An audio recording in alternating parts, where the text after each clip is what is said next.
Mimi kwa heshima yangu niliyotumikia serikali kwa heshima na kwa utii, mimi rais wangu Mama Samia Suluhu Hassan ni mtu ambaye anachapa kazi vizuri na mtu ambaye hana upendeleo wala unyanyasaji kwa watu.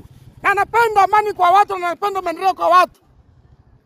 Hata hapa mimi niliko hapa, wananchi wengi wanasikitika kwa nini huyu mwanajeshi ambaye ametumikia serikali kwa uaminifu mpaka kufika umri kustaafu. Hapa nilipo mimi na miaka 60. Sasa kama na miaka 60, kasoro miezi miwili nifikishe miaka 60.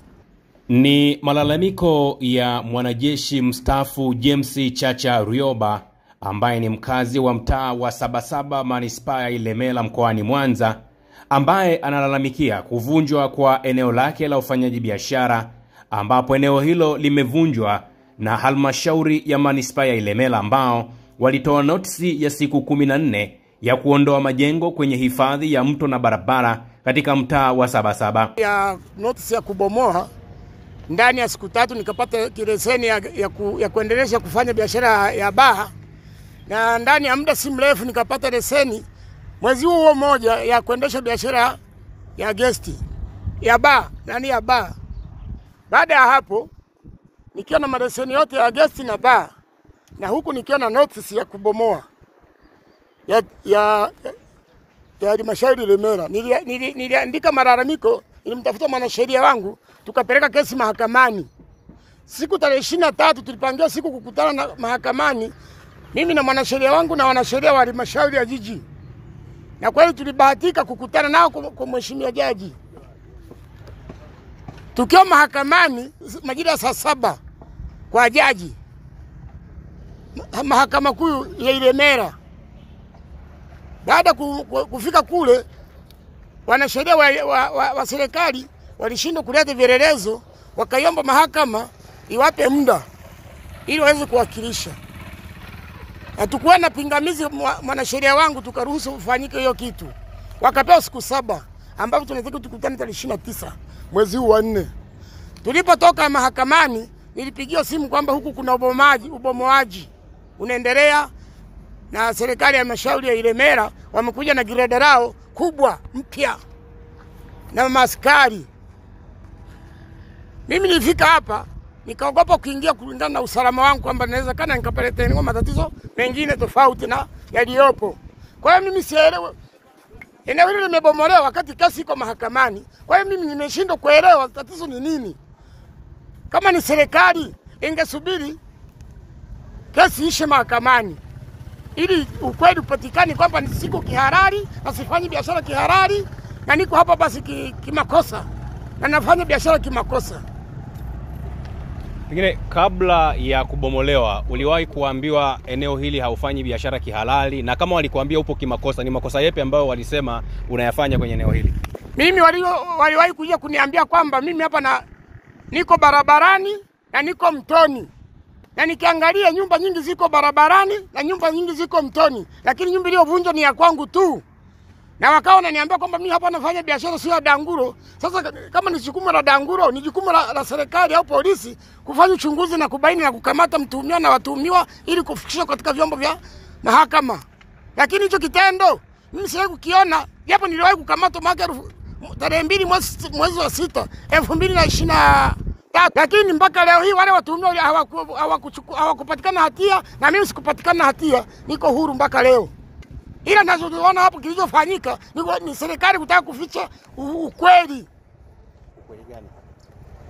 Kwamba labda mimi hapa wananionea au kuna mtu anataka kuilia eneo analitaka, siwezi kujua kwa sababu ingekuwa kama ni makosa kama livyo niandika katika vyombo katika notice yao kwamba mimi nafanya kazi ya niko mtoni, niko barabarani, basi wangepitisha X kwenye nyumba zote na ambazo unakupima barabara yaonekane. Lakini sio kuja wanabomoa nyumba yangu tu na kukimbia. Unaweza kutuambia labda ni hasara kiasi gani ambayo kwa makisio utakuwa umeipata baada ya ubomoaji ambao umefanyika? Kwa kweli ubomoaji uliofanyika kwa tathmini niliyofanya, nyumba yangu ilikuwa na vyumba vya wageni 20, vilivyokuwa vinatumika ni vyumba 16, kwa sababu vyumba vingine vilikuwa ni vya wafanyakazi. Kwa hiyo na magodoro vitanda vyote vilikuwepo, na nilikuwa na baa humo ndani, na nilikuwa kulingana na leseni yao nilikuwa wateja wanaendelea kupata huduma. Kwanza mimi naomba mahakama serikali yenyewe na viongozi wa ngazi ya juu ili swala waliangalie. Kwa sababu mimi mkuu wa wilaya aliniita ofisini na kamati ya ulinzi na usalama. Lakini wakaishia kusema kwamba mimi nafanya biashara haramu. Ambapo mimi mpaka sijui.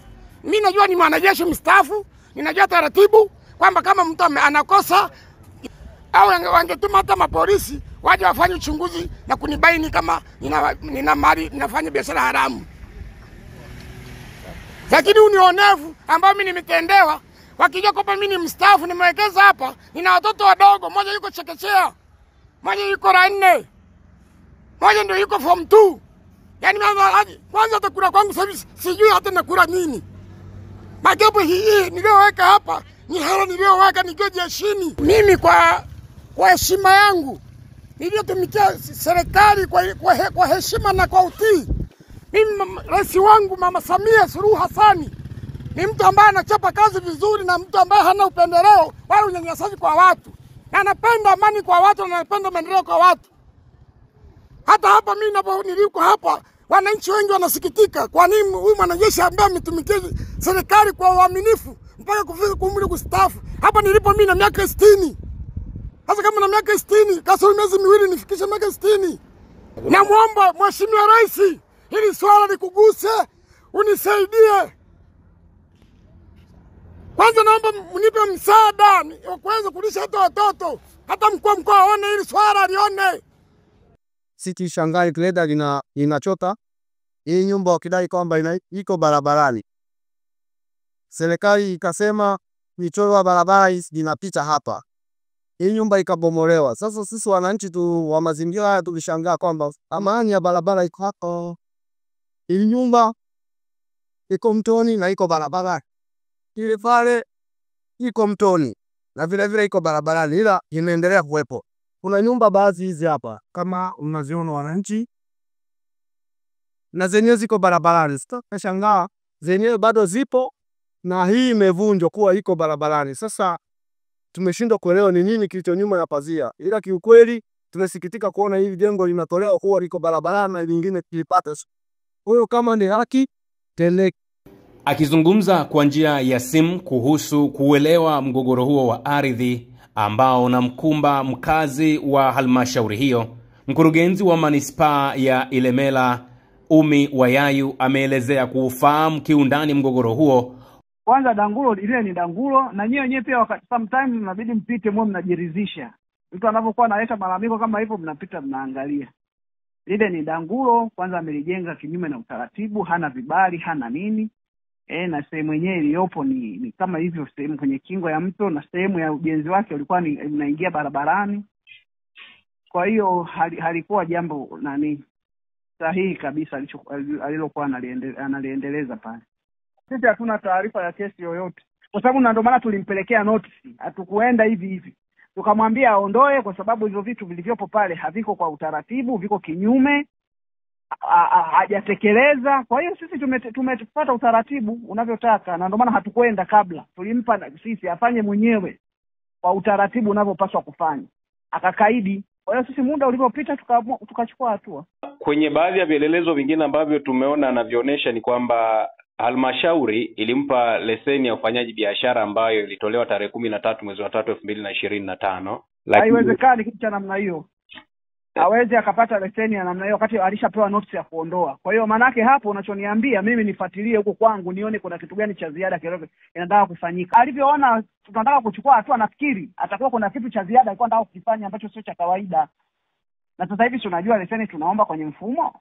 Kwa hata kuna kitu atakuwa labda alikuwa anataka kwenda kufanya ili aone apate sehemu ya kwenda kujiegamizia. Kwa hiyo hicho unachoniambia sasa mimi nitarudi nikafuatilie kwa wataalamu wangu. Nione kitu gani lakini ya kuonyesha leseni kama kweli kaipata leseni. Inawezekana kaenda kakimbilia kwenye mfumo huko kakimbilia alipie tu control number hapo aseme unaona. Kwa hiyo hapo sio cha kawaida. Wewe unaenzaje umepewa notice ya kuondoa hicho kitu alafu unakimbilia kwenda kutafuta leseni. Hivyo vingine vyote vilikuwa tunasema sisi kama justification kwamba huna leseni ya kuendesha hicho kitu, huna kibali cha kujenga, huna nini. Sasa kwa hiyo anatafuta pa kutapatapa pa kwenda kuangalia kwamba labda hiki mnaona mimi nimepewa kitu ambacho sio sahihi.